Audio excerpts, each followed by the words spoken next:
How's your group coming together, Jake? I couldn't be proud of the group I have right now, to be honest. I think from the time we got here and got to see him for the first time in January till now, we've taken a lot of steps forward. So to be honest with you, I'm really excited about what I have in my room. Really excited. What's the biggest difference between what they're doing right now and what they were doing when you first saw them? The intentional approach that they've had to this point, understanding that it is a day-by-day thing, not being result-driven. Like, it's about the process, and them starting to figure out what that actually looks like it's been a joy to see, actually. I think even through winning edge, through spring ball, to where we are right now, and even today, we had probably a little bit of a lapse, like in our middle.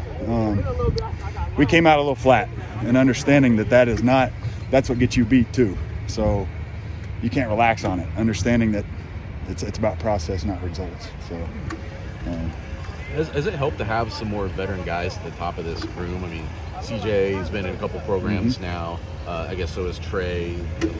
Not only in as much as he's played, like, is that helping at all with that mental approach? Totally. I think you always kind of want guys who have played a lot of ball in your room, because they know they felt it in a game. There's always, coming in as a young guy, there's always that first time you've got to actually understand what it looks like to play snaps on the field, and it's different than practice. It is.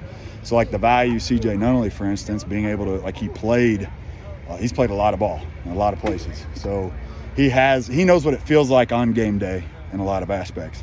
To be honest, after that, I don't have a lot of guys in my room that have played a lot of football, but it's trying to get them ready for it out here, making sure their approach is right. But honestly, I think we're at a point right now, if we can continue taking steps forward and understanding what it's supposed to look like, it shouldn't be a surprise when we get to Ball State. I think that they'll be ready to go. CJ, Trey, Breon, all the guys. I'm excited about where they're at, and I think they've taken the right steps to put themselves in position to be ready. So Landon Brooks is a guy that one of the other guys mentioned. And yeah. I know he's a freshman, but he's got the body. What can he do with somebody that's just got that frame? He's moldable. One thing about Landon, so yes, he's got the frame, he's got the body type. He's put on about 20 pounds since he's been here, and he'll continue to get stronger this summer. This offseason will be really big for him. Or this summer specifically will be really big for him. But you talk about a kid who is intentional with his approach. Like, we talk about, hey, you got to see the near hand. Hey, you got to play behind your hands, and you'll see him come out the next day, and that is what he's doing. Almost to where, like, every guy in the room is seeing what he's doing. And to be honest, that's what you hope to get in a kid, a guy that is willing to want to get better every day, take the coaching. And I've got a lot of guys in my room like that, but I would say everybody, we'll sit in a meeting and they'll all smile and laugh like, man, Landon, you are intentional about what you're doing there. You are peeking down the line. Not only are you peeking, you're staring down the line, because he's trying to be intentional about getting better. So, but to answer your question, like, he's got the tools you want. Now it's just trying to develop and get him stronger, get him in game ready position. So, but I'm so glad he's here. He's been a great addition. Trey Smith seems like a guy who's taken a big step this offseason. Just where has he grown the most?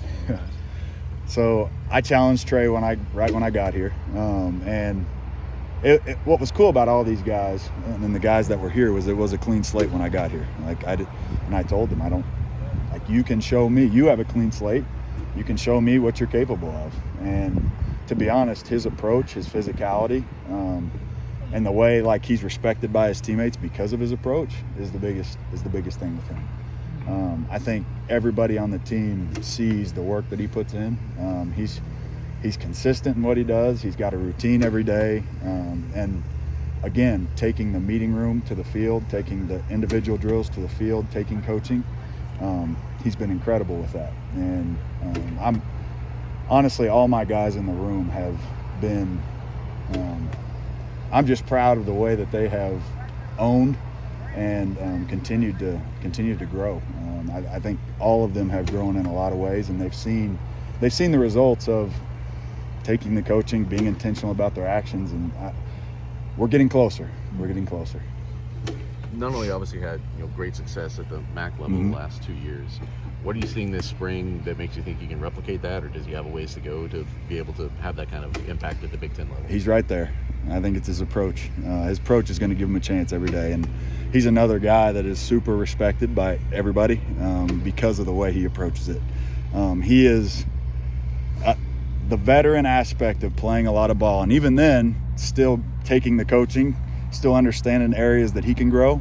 That's what's gonna end up helping him more than anything. Like, it's not you wouldn't know out here that he has had the success he had based off his approach. Sometimes guys, they can relax or I made it, or I've been here before. He's not that at all. His humility, his gratitude, and the way he approaches each day will give him a chance to replicate that.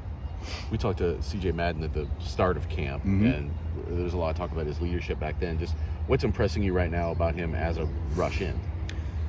So we're getting him to attack, to be honest.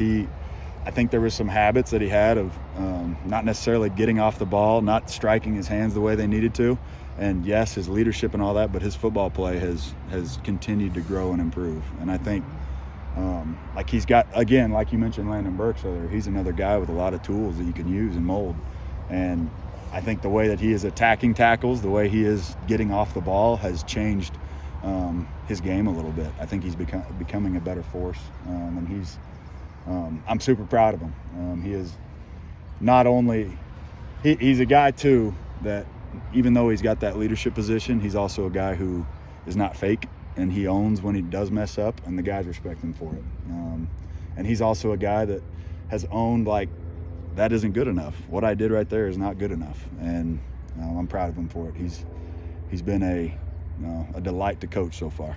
How much value is there in Breon and CJ Madden? They've been in national championship organizations before, so they know what it takes to win at the highest level. Totally. I mean, I think the value you get from that is they know what it's supposed to look like. I think, CJ coming from an SEC school that had a lot of success, he knows he's been around a high expectation program, and that's obviously what we're building here. And so him kind of seeing the way we're trying to make our approach as a coaching staff and understanding, hey, I've been in this before.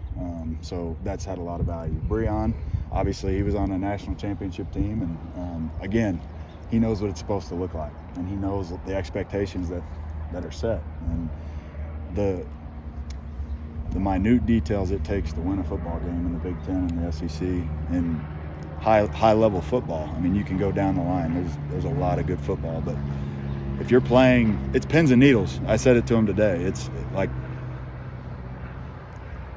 at the end of a game, when you're trying to win a game in the fourth quarter, it does come down the team that messes up the least. Like, the amount of focus you have to have one play at a time that's going to be the difference in the game. And I think those guys have at least seen that before. And to that point, I think CJ Nunnally is another one that has seen that before. Like, I wouldn't say it's just them, but they're also all learning in an aspect of learning what the process looks like. So, is it too early to assess how well the pass rush and the secondary are working together, or I guess the rush ends and the secondary working together to create a pass rush, or are you guys getting any indication of that through the scrimmage? Sure. It's a spring.